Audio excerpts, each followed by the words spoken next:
3 KKB tertembak di Ilaga, aparat klaim perusuh makin terdesak. Kontak tembak kembali terjadi antara aparat TNI Polri dengan anggota kelompok kriminal bersenjata ke distrik Ilaga, Kabupaten Puncak, Papua.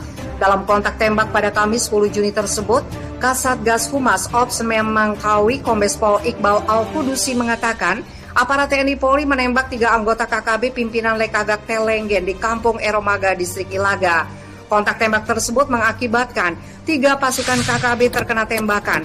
Informasi dari masyarakat dan hasil pantauan drone, kata Iqbal kepada wartawan Kamis 10 Juni. Iqbal mengatakan polisi telah mengidentifikasi bahwa 2 anggota KKB yang tertembak itu bernama Tinggiter dan Manis. Sementara 1 anggota KKB lain yang meninggal dunia atas nama Keminus Murib. Kelompok perusuh KKB ini sudah semakin terdesak, klaimnya. Sebagai informasi, KKB adalah sebutan dari aparat TNI Polri terhadap kelompok milisi dari Tentara Pembebasan Nasional Papua Barat, Organisasi Papua Merdeka. Iqbal menegaskan, aparat akan terus melakukan upaya penegakan hukum di wilayah paling timur Indonesia tersebut. Diketahui dalam beberapa waktu terakhir konflik bersenjata di Papua tengah memanas. Iqbal menjelaskan penegakan hukum tidak hanya dilakukan kepada kelompok separatis pejuang kemerdekaan Papua yang melakukan serangan kriminal bersenjata, juga terhadap penyebar hoaks. Upaya itu juga akan dilakukan.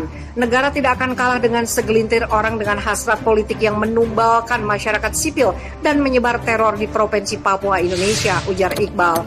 Kontak tembak antara KKB dengan TNI Polri memang tidak terhindarkan sejak awal 2021 ini. Situasi memanas usai KKB menembak mati Kepala Badan Intelijen Negara Daerah Papua, Brigjen TNI I Gusti Putu Dani Karyanugraha. Setelah itu pemerintah langsung mengambil sikap dan menetapkan KKB sebagai perusuh.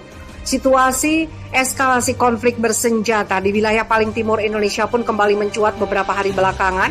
TPNP BUPM telah memperingatkan seluruh warga Indonesia yang bekerja di Papua untuk segera meninggalkan bumi cendrawasih.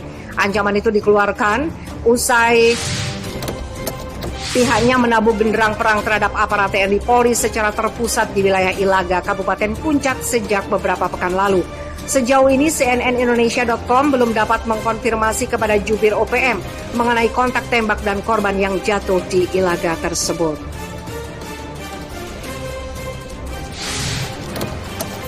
Sebagai bagian dari OPM, KST sebenarnya bertugas untuk menjaga wilayah Papua. Tapi sayang, karena mereka berkeyakinan bahwa Papua dijajah oleh Indonesia, mereka jadi menyerang aparat. Sudah terlalu banyak korban dari TNI dan Polri yang gugur karena dibunuh oleh KKB. Bahkan mereka menggunakan jasa sniper untuk memenuhi ambisinya. Oleh sebab itu, KST wajib diberantas hingga ke akarnya karena pengkhianat akan terus berusaha untuk memberontak dengan segala cara, termasuk kekerasan, sehingga akan sangat membahayakan posisi warga sipil di bumi cendrawasih. Mereka jadi berada di bawah ketakutan dan tidak bisa beraktivitas dengan bebas jika ada ancaman dari KST. Jika pengkhianat tidak di bumi hanguskan, maka bahaya lain yang mengintai adalah kedaulatan negara terkoyak, karena bisa-bisa mereka secara sepihak mengklaim kemerdekaan Papua dan meresmikan Republik Federal Papua Barat. Bahayanya adalah KST dengan licik meminta dukungan dari luar negeri dan plating victim. KST berakting seolah-olah merekalah yang terluka oleh aparat, padahal mereka sendiri yang membuat huru-hara di Papua. Lantas dibuatlah hoax dan konten provokatif yang isinya berkebalikan dari fakta. Namun netizen dari luar negeri tidak mengeceknya dan berkesimpulan bahwa KST yang terluka. Bisa jadi karena berita yang benar berbahasa Indonesia sedangkan mereka tidak mengerti. Jika hal ini dibiarkan akan sangat berbahaya karena nama baik Indonesia dipertaruhkan. Oleh karena itu, pertarungan dengan KST tidak hanya dilakukan di dunia nyata, tetapi juga di dunia maya. Tim Cyber Polri bisa memantau berita hoax atau konten provokatif mana yang diluncurkan oleh KST, lalu meminta Google untuk menghapusnya, karena terbukti itu palsu. Pemberantasan KST makin intensif dengan mengutus Satgas Memangkawi untuk meluncur langsung ke Kabupaten Puncak. Di sana memang daerah rawan konflik dan sudah sering ada serangan KST, baik kepada warga sipil maupun aparat. Dalam penyerbuan ditemukan 1 markas KST dan mereka langsung lari tunggang langgang. Sementara ini masih diselidiki markas KST yang lain karena kabarnya ada beberapa markas yang tersebar di pedalaman Papua. mereka memang sengaja membuat markas yang tersembunyi dari kejaran aparat karena sudah menguasai medan dan memiliki kamuflase yang bagus. Namun aparat tidak menyerah dan terus mengejar mereka sampai organisasi teroris ini bubar. Kelakuan KST sudah melewati batas ketika mereka membunuh banyak warga sipil dan berani menyerang aparat terlebih dahulu, bahkan mengutus sniper untuk melancarkan aksinya.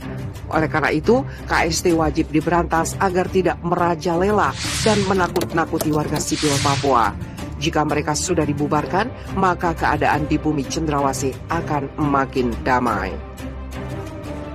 Konflik itu sendiri telah terjadi pada Jumat 28 Mei lalu saat KKB membunuh Kepala Subsektor Oksamo, Pegunungan Bintang, Papua, Bribtu Marius Sanoy. Mereka mencuri 2 senjata laras panjang tipe SS-1 dan revolver dari markas polisi itu. Hanya saja tidak berselang lama polisi berhasil menemukan senjata yang dicuri itu di sekitar markas KKB yang berada di wilayah tersebut. Tidak hanya aparat, warga sipil juga menjadi korban. Pada Kamis 3 Juni, polisi menyebut KKB bertanggung jawab atas penembakan seorang tukang bangunan bernama Habil Halenti 30 tahun saat dalam perjalanan pulang dari kampung Erong Gobak, distrik Ilaga. Aksi ini disaksikan oleh rekan Habil bernama Alif yang berhasil melarikan diri dan melaporkan ke polsek setempat.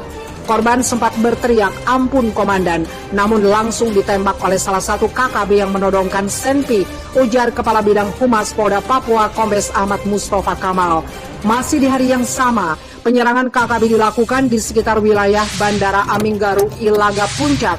KKB diduga membakar sejumlah fasilitas bandara hingga memicu kontak tembak dengan Paskas, Kop Pasukan Kas TNI AU. Kejadian itu berdampak pada kebakaran menara di kantor unit penyelenggara bandara udara dan kantor Airnav di Ilaga, Kabupaten Puncak, Papua. Namun tidak ada korban jiwa dalam kejadian itu. Terakhir, polisi menuding bahwa KKB bertanggung jawab atas penembakan keluarga Kepala Desa Nipur Lema Petianus Kogoya di wilayah Ilaga.